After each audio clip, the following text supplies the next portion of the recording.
વિદ્યાર્થી મિત્રો, આજે આપણે ધોરણ 8 વિષય સામાજિક વિજ્ઞાન પાઠ બીજો ભારતમાં બ્રિટિશ શાસન ઈસવીસન 1757 થી લઈ અને ઈસવીસન 1857 નો જે સમયગાળો છે એ સમયગાળા દરમિયાન જે ઘટના ભારતની અંદર બનેલી છે એ ઘટનાઓથી આપણે પરિચિત થવાનું છે.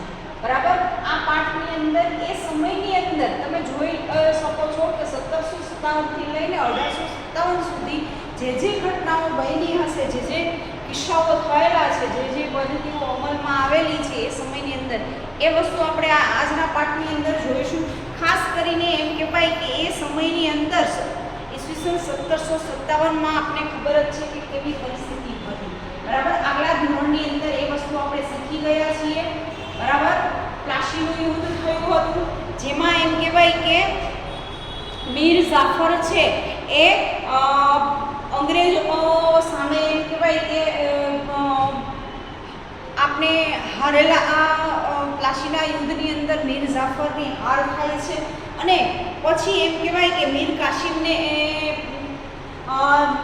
નવાબ બનાવી અને અંગ્રેજી લોકોએ જે એમ કહેવાય કે ભાગલા પાડો અને રાજ કરોની નીતિ અપનાવી અને જે આખા ભારત ઉપર એમ કહેવાય કે પોતાનું શાસન ચલાવ્યું હતું, એ જ વસ્તુ અહીંયા પણ આપણે જોવા મળશે કે એ લોકો અલગ અલગ પદ્ધતિનો ઉપયોગ કરી અને પોતાની જે પણ એમ કહેવાય કે એ સમયની ઇન્કમ હતી એ વધારવા માટે એમ કહેવાય કે એ પૈસાનો ઉપયોગ પોતાના દેશમાં કરવા માટે એમ કહેવાય કે ભારતની અંદર અવનવો આ વસ્તુઓ કરવામાં એ લોકો એ સમયે ખૂબ જ પ્રખ્યાત હતા. બરાબર. ખાસ કરીને આપણે જોઈએ તો એ સમયની અંદર એમ કહેવાય કે નવાબ હોય કે રાજા હોય, એને કોઈ પણ વ્યક્તિને એમ કહેવાય કે અંદરો અંદર એને નવાબ કે રાજાની જે મંત્રીમંડળ હોય કે બીજા કોઈ કામદાર હોય, અંદરો અંદર ઝઘડાઓ ઉત્પન્ન કરી અને પોતાનું કામ વઢાવી લેતા હતા. પોતાના સૈનિકોથી લઈને અંગ્રેજી સત્તા એમ કહેવાય કે સૈન્યથી માંડીને બધી જ વસ્તુઓ આપણે ત્યાં જોવા મળે છે. ખાસ કરીને આપણે જોઈએ તો ખાનગી વેપાર કરવાની બાબતમાં અંગ્રેજોએ તેની સામે વાપરું પડ્યું હતું. અંગ્રેજો સામે યુદ્ધ કર્યું, બક્સરનું યુદ્ધ થયું, જેમાં એમ કહેવાય કે મુગલ બાદશાહ સાથે સંધિ કરી અને સંધિ મુજબ સંધિના નવાબે કંપનીને 50% એમ કહેવાય કે હિસ્સો છે એ આપવાનો સ્વીકારવામાં આવ્યો હતો. મુગલ બાદશાહ સાથે સંધિ કરી અને મુગલ બાદશાહ મુજબ જ અવધના નવાબે કંપનીને ખાસ એમ કહેવાય કે 50% સુધીની રકમ એમ કહેવાય કે ભાઈ કંપનીને અમે ચૂકવશું. હા, એ સમયના જેટલા રાજાઓ હતા એ એમ કહેવાય કે અંગ્રેજો શું કરતા હતા, પોતાની કંપનીના નામે એમ કહેવાય કે આપણી જ વસ્તુ ઉપર, આપણી જ પેદાશ ઉપર કે આપણી આ દેશની વસ્તુ ઉપર એ લોકો એમ કહેવાય કે પૈસા પડાવી લેતા આપણે જોવા મળે છે, કર ઉઘરાવતા જોવા મળે છે. બરાબર. એ જ રીતે એમ કહીએ કે બીજાને કંપની વાર્ષિક 26 લાખની ખંડણી આપે, તે બદલામાં બંગાળ, બિહાર, ઓડિશા દીવાની સત્તા આપવાની હતી. ખાસ કરીને એ સમયની અંદર બંગાળ, બિહાર, બરાબર, આ જે રાજ્યો છે એ રાજ્યોમાં એમ કહેવાય કે ખંડણી લેવામાં આવતી આપણે જોવા મળે છે. બરાબર. એના પછી આપણે આપેલું છે કે ઓડિશા દીવાની સત્તા આપવાની ફરજ હતી 12 ઓગસ્ટ 1856માં. હવે આગળ આપણે જોઈએ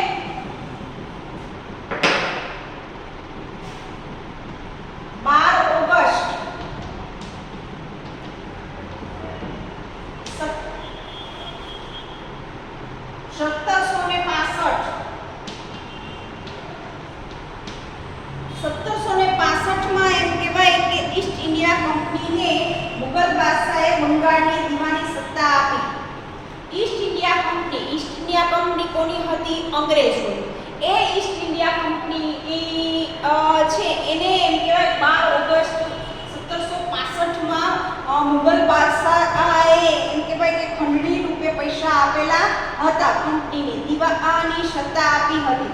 અંગ્રેજો ભારતમાં રાજકીય સત્તા શરૂ કરી હતી. શોર્ટમાં આપણે એવું પણ કહી શકીએ છીએ કે એ સમયની અંદરથી પછીથી એમ કહેવાય કે અંગ્રેજો આપણી રાજનૈતિક બાબત જે હતી એ બાબતની અંદર પણ એમ કહેવાય કે પોતાનો પગ પેસારો કરી લીધો આપણે જોવા મળે છે. આગળ આપણે જોઈશું એના પછી એનો કોટ કાયમી જમાબંધી. હવે કાયમી જમાબંધી કઈ રીતે આવી એના એક વસ્તુ વિશે આપણે જોવાનું છે કે કોર્નવોલિસ ગવર્નર જનરલ, બરાબર, કોર્નવોલિસ નામનો જે અંગ્રેજ હતો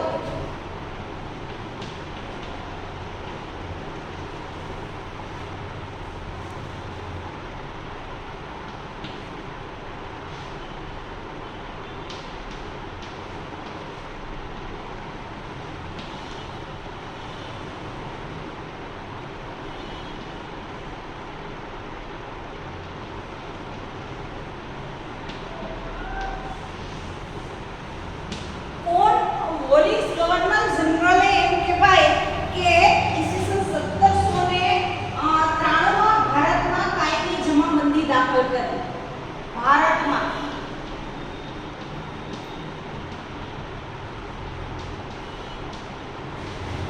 કાયમી જમાબંધી ક્યારે દાખલ કરી એવું પૂછવામાં આવે તો 1793 માં દાખલ કરવામાં આવી. બરાબર, એ વસ્તુમાં જમીનદાર જમીનના અને જમીન મહેસૂલના હક આપવામાં આવ્યા હતા. એમને સરકારના એજન્ડા તરીકે એમ કહેવાય કે કામ કરવાનું હતું. જમીનદારે જમીન મહેસૂલ વસૂલ કરવાના હતા. જમીનદારે ઘર દર વર્ષે નિશ્ચિત કરનાર કર મુજબની રકમ સરકારમાં જમા કરવી પડતી. એવા ઘણા બધા જે કામો છે એ કાયમી જમાબંધીની અંદર જોવા મળતા હતા. ભારતની અંદર કાયમી જમાબંધી લાવવાવાળો વ્યક્તિ કયો હતો, કયો અંગ્રેજ હતો એવું આપણે પૂછવામાં આવે તો પણ આપણે યાદ રાખવાનું છે કોર્નવોલિસ ગવર્નર જનરલ જે હતો એને કાયમી જમાબંધી ભારતમાં દાખલ કરી કે ભાઈ આ વસ્તુ દાખલ કરવાથી જે આપણા એ સમયના ખેડૂતો છે કે ધંધા રોજગાર કરનાર વ્યક્તિઓ છે એની પાસેથી કર પેટે રકમ ઉઘરાવવાનું કામ થી માંડી અને એ બધું જ સરકારમાં જમા કરવાનું કામ એ સમયની અંદર શરૂ થઈ ગયું હતું. એને એમ કહેવાય કે કાયમી જમાબંધી પદ્ધતિ તરીકે ઓળખવામાં આવતી હતી.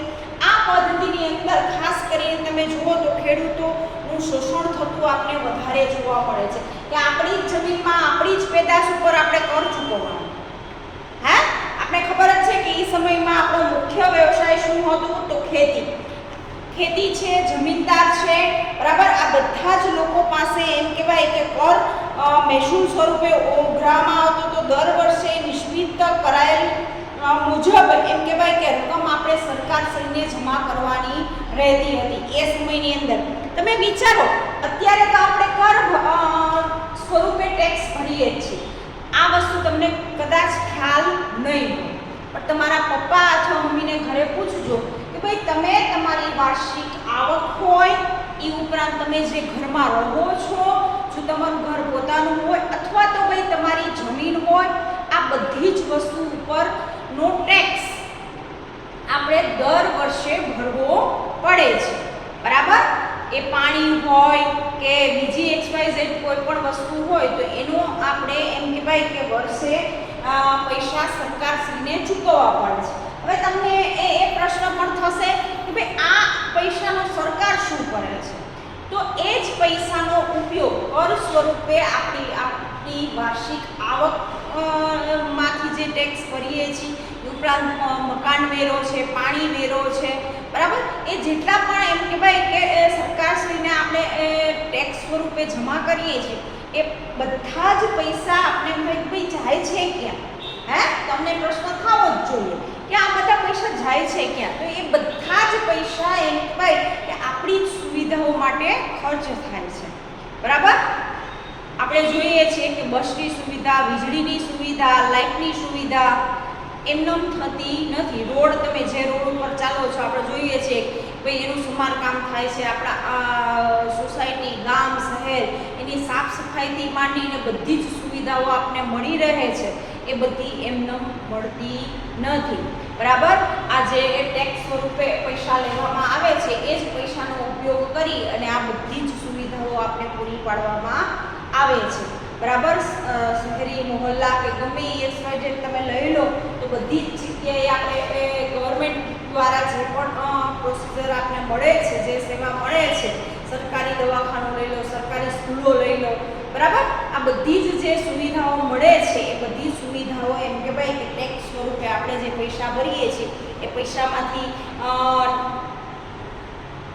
આ બધી સુવિધાઓ આપને મળે છે. એ ઉપરાંત આપણે જોઈએ કે એ સમયની મેં આ તમને કયા સમયની વાત કરી તો વર્તમાનના સમયની. વર્તમાનમાં આપણે આ કરીએ છીએ ભાઈ આ રીતે વપરાતું, પણ એ સમયની અંદર એમ કહેવાય કે અંગ્રેજોએ આ વસ્તુ દાખલ કરી અને એ બધા જ પૈસા ભેગા કરી અને પોતાના દેશમાં લઈ જતા હતા, પોતાના દેશને ધનવાન બનાવવા માટે, બરાબર, પૈસાદાર બનાવવા માટે. એમ કહેવાય કે આપને ખબર જ છે કે લોકોમાં એ સમયની અંદર પણ આ લાલસા વધારે હતી કે ભાઈ ભારત પાછળ રહી જાય ને અમે આગળ વયા જાય. અંગ્રેજોમાં આ વસ્તુ ખાસ આપને જોવા મળી હતી, બરાબર. એ સમયના એમ કહેવાય કે આપણા જે ખેડૂતો છે, જમીનદારો છે, એ લોકોએ અસહ્ય દુઃખ વેઠનાઓ સહન કરવી પડી હતી, બરાબર. શું કામ કે દર વર્ષે હવે આપને ખબર જ છે કુદરતી વસ્તુ આપણી ખાસ કરીને ખેતી છે એ ભાઈ કુદરતી વસ્તુ ઉપર આધાર રાખે છે. વરસાદ પડે તો ભાઈ ખેતી સારી થાય છે, કદાચ વરસાદ ના પડે તો ભાઈ ખેતીનો પાક નિષ્ફળ પણ જઈ શકે છે, અથવા તો વધારે વરસાદ પડે તો પણ ભાઈ સમસ્યા ઊભી થાય છે, ભાઈ પાક બગડી જાય છે. તો આવી પરિસ્થિતિમાં ક્યારે શું થવાનું છે એ સમયે ખેડૂતોને ખ્યાલ નહોતો, પણ છતાં પણ વર્ષની અંદર જે કર નક્કી કરવામાં આવ્યો, તમારા ખેતરમાં થયો છે પાક કે નથી થયો, અંગ્રેજો એ નહોતા જોતા, પણ તમારે દર વર્ષે જે કર નક્કી થયેલો છે એ ભરવાનો ને ભરવાનો, તમારી પાસે પૈસા હોય કે ના હોય. આ વસ્તુને એમ કહેવાય કે જડતાથી પકડી રાખવામાં આવતી હતી, જેના કારણે એમ કહેવાય કે દેણું છે આપણા ખેડૂતો ઉપર દેણું વધતું જ જતું, બરાબર. એક વર્ષ ખરાબ ગયું હોય, બીજા વર્ષે જો સારું ગયું હોય તો એવું ન હોય કે એ વર્ષનો કર નહીં ભરે. આપણું જે પાછળનું જે બધું બાકી છે એમ કરીને એમ કહેવાય કે આપણા ખેડૂતો પાસેથી મહેસૂલ ઉઘરાવી, જમીનદારો પાસેથી એમ કહેવાય કે જો એ લોકો એ પૈસા ના આપી શકે, કર ના આપી શકે અથવા તો કોઈ મહેસૂલ ના આપી શકે તો આપણી જે જમીનો હતી એ બધી જ એના નામે એમ કહેવાય કે કરી લેવામાં આવતી હતી ને એ લોકો પોતે પોતાના ઉપયોગ માટે એમ કહેવાય કે જમીનનો હક છે એ પોતે ખેડૂતો પાસેથી છીનવી લેતા હતા. હવે આ જ બાબત એમ કહેવાય કે અનાજના જે ભંડાર હોય એ ભંડાર બધું જ એમ કહેવાય કે બધી જ વસ્તુઓ ધીમે ધીમે આપણા હાથમાંથી એમ કહેવાય કે જતી રહેતી હતી. આપને ખબર જ છે કે એ સમયની અંદર રાજાશાહી હતી, તો જો રાજા શાસન કરતો હોય તો પોતાની પ્રજાને ક્યારેય ભૂખી રાખતો નહીં. ભાઈ પોતાની પ્રજાને ખરાબ વર્ષ થયું હોય તો અન્નનો જે ભંડાર છે અથવા તો ભાઈ જે સાચવેલી વસ્તુ હોય એ ભાઈ સરખા ભાગે પોતાની પ્રજામાં વેચતો, બરાબર. પણ જ્યારથી એમ કહેવાય કે અંગ્રેજો પાસે એ સત્તા આવી ગઈ ત્યારથી એમ કહેવાય કે આપણે ભૂખમરો, ગરીબી આ બધી જ વસ્તુઓનો સામનો કરવો પડ્યો એ સમયના જે ખેડૂતો છે એમને ખાસ કરીને, બરાબર. આ રીતે એમ કહેવાય કે કાયમી જમાબંધી છે એ આપણે દિવસે ને દિવસે આપણા દેશના ખેડૂતોને ગરીબ બનાવતી આપણે જોવા મળે છે. પછી છે રૈયતવારી પદ્ધતિ. હવે આ પદ્ધતિની અંદર શું છે તો 19મી સદીની શરૂઆતમાં ઈસવીસન 1820માં એમ કહેવાય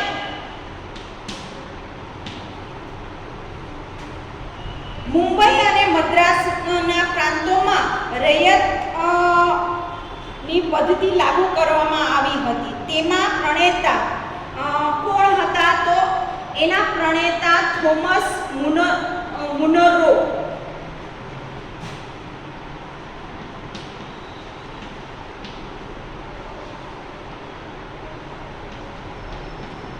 થોમસ મુનરો નામના અંગ્રેજ જે હતો એ રૈયત વારી પદ્ધતિના પ્રણેતા હતા. તેઓએ મદ્રાસના ગવર્નર હતા. ભાઈ આ થોમસ મુનોર હતો એ ક્યાંનો ગવર્નર હતો? તો ભાઈ મદ્રાસનો. આ વસ્તુ યાદ રાખવાની, બરાબર. જોડે જોડે 1820 ની અંદર આ પદ્ધતિ એને દાખલ કરી. કઈ જગ્યાએ?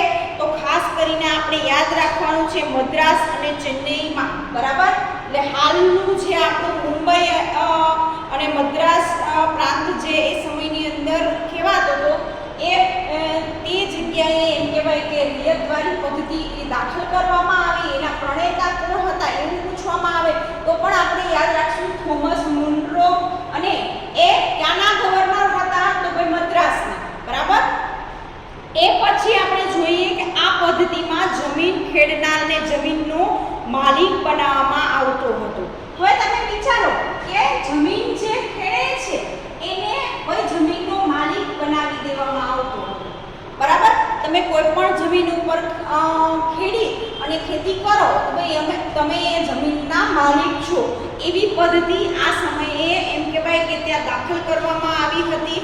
અને આ પદ્ધતિની અંદર ખેડનારને જમીનનો માલિક બનાવવામાં આવ્યો હતો.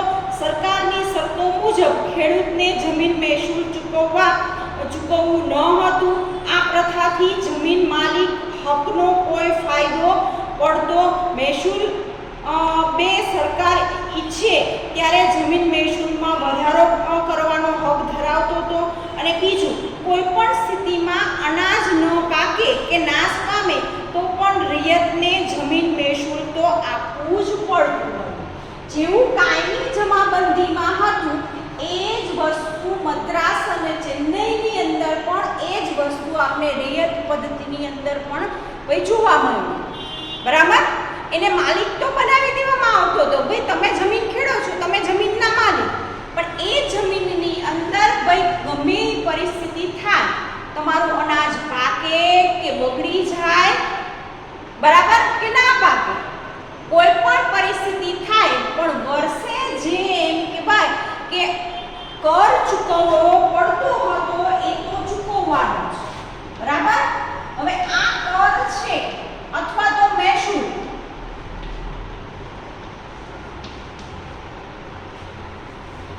કર અથવા જે આ મહેસૂલ છે એ મહેસૂલ એમ કહેવાય કે ભાઈ ચૂકવવો પડતો હતો. તમારી પરિસ્થિતિ ગમે એવી, તમને માલિક બનાવી દીધા હતા, પણ આ મહેસૂલ ચૂકવવો પડતો હતો. પછી એમાં વધારો કરવો, ઘટાડો કરવો, એ બધી જ સત્તાઓ કોની પાસે રહેતી હતી? અંગ્રેજો પાસે, બરાબર. એ સમયના એમ કહેવાય કે અંગ્રેજોએ આ વસ્તુને પકડી રાખી હતી. મેઇન વસ્તુ છે એ પોતાના હાથમાં રાખી હતી, જેના કારણે એમ કહેવાય કે આપણા ભારતના ખેડૂતો દિવસે ને દિવસે ગરીબ થતા આપણે જોવા મળ્યા છે, બરાબર. દિવસે ને દિવસે બધા જ પ્રાંતોની અંદર એ સમયે રાજ્યો નહોતા, પ્રાંત તરીકે ઓળખાતા હતા બધા જ વિસ્તાર, બરાબર. એ પ્રાંતની અંદર આ વસ્તુ અસ્તિત્વમાં આવેલી આપણે જોવા મળે છે. પછી છે આગળની પદ્ધતિ આપણે જોઈએ મહાલવારી પદ્ધતિ, બરાબર. આ પદ્ધતિની અંદર ખાસ કરીને આપણે જોવા મળે છે કે અમલ ઉત્તર પશ્ચિમ પ્રાંત અને મધ્ય ભારતના કેટલાક પ્રદેશોમાં થયેલો આપણે જોવા મળે છે. ઉત્તર ભારતનો જે ઉત્તરનો ભાગ છે ઈ અને જે પશ્ચિમનો ભાગ છે ત્યાં, અને ભારતનો મધ્ય ભાગ, આ ભાગની અંદર આ પદ્ધતિ દાખલ થયેલી આપણે જોવા મળે છે. એ વિસ્તારની અંદર એમ કહેવાય કે આ પદ્ધતિનો અમલ થયો હતો. ભાઈ આ પદ્ધતિનો અમલ કરાવવા એમ કહેવાય કે વોલ્ટન મેકેઝિન નામના અંગ્રેજ અધિકારીએ, હવે આ પદ્ધતિ કોણે દાખલ કરી એવું તમને પૂછવામાં આવે તો ખાસ કરીને આપણે યાદ રાખવાનું છે કે મહાલવારી પદ્ધતિ છે એ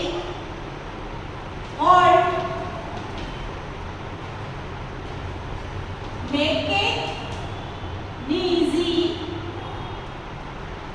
નામનો જે અંગ્રેજ હતો એણે 1822ની સાલમાં મહાલવારી પદ્ધતિનો અમલ કરાવેલો આપણે જોવા મળે છે, બરાબર. ખાસ યાદ રાખવાનું આ વસ્તુ ટૂંકા પ્રશ્નમાં વર્કશીટમાં આવા પ્રશ્નો હશે જ. કઈ પદ્ધતિ ક્યારે અમલમાં આવી, કોના દ્વારા અમલમાં આવી, બરાબર, કઈ સાલની અંદર અમલમાં આવી, એ બધી જ વસ્તુઓ પૂછાશે. તો આ વસ્તુ આપણે યાદ રાખીશું, બરાબર. બ્રિટિશ મહેસૂલ દફતરમાં ગ્રામ અથવા ગામના સમૂહ માટે મહાલ શબ્દ વપરાતો હતો. એ સમયે એમ કહેવાય કે ગામ અથવા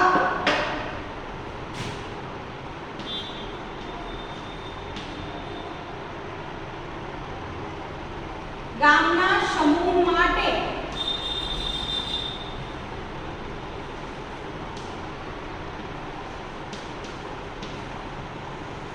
મહાલ શબ્દ વપરાતો હતો.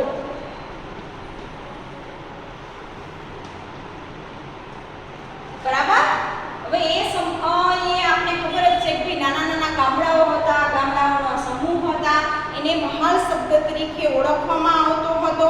મહાલનું એકમ ગામ અથવા તો ભાઈ ગામનો સમૂહ હતો. આ પ્રથા અનુસાર મહેસૂલનું એકમ ખેડૂતનું ખેતર નહીં પણ સમગ્ર ગામ કે ગામની જમીનના સમૂહનો સમાવેશ થતો હતો. હવે તમે જુઓ કે આ પદ્ધતિની અંદર ભાઈ ખેડૂત કેન્દ્ર સ્થાને નથી. કોણ કેન્દ્ર સ્થાને છે? તો ભાઈ ગામ અને ગામની જમીન. કોઈ પણ એમ કહેવાય કે ગામ અથવા ભાઈ ગામની જમીન જે છે એને કેન્દ્ર સ્થાને રાખવામાં આવી હતી, બરાબર.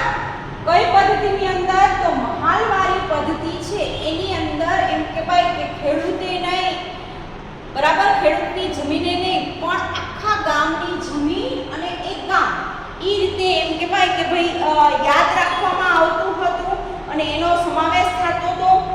આ પદ્ધતિમાં ગામનું સર્વેક્ષણ કરી ખેતર નહીં પણ સમગ્ર ગામ કે ગામની જમીનના સમૂહનો સમાવેશ કરી અને ગામનું સર્વેક્ષણ વગેરે અથવા તો ભાઈ એ ખેતરમાં જેટલું ઉત્પાદનની આવક થાય અથવા તો ભાઈ ખેતરના ઉત્પાદનની આવક ઉપર એમ કહેવાય કે મહેસૂલ ઉઘરાવવાની જવાબદારી ગામના મુખીને સોંપવામાં આવી હતી. ગામનો જે મુખી હતો એ એમ કહેવાય કે મહેસૂલ ઉઘરાવતો હતો અને અંગ્રેજોને પરંપરાગત રીતે આપણે જોઈએ તો એમ કહેવાય કે આ વસ્તુ મળતી રહેતી. સૌથી એમ કહેવાય કે સૌથી સારામાં સારી એ વસ્તુઓ ક્યાં જતી હતી? તો ભાઈ અંગ્રેજો પાસે, બરાબર. આપણી જેટલી પણ વર્ષની આવક હતી એ આવકનો અમુક હિસ્સો એમ કહેવાય કે આપણે મહેનત આપણી, જમીન આપણી, બધું જ હક આપણો છતાં પણ એમ કહેવાય કે એ સમયની અંદર અંગ્રેજોને આપણે મહેસૂલ અથવા તો ભાઈ કર સ્વરૂપે પૈસા આપવા પડતા હતા.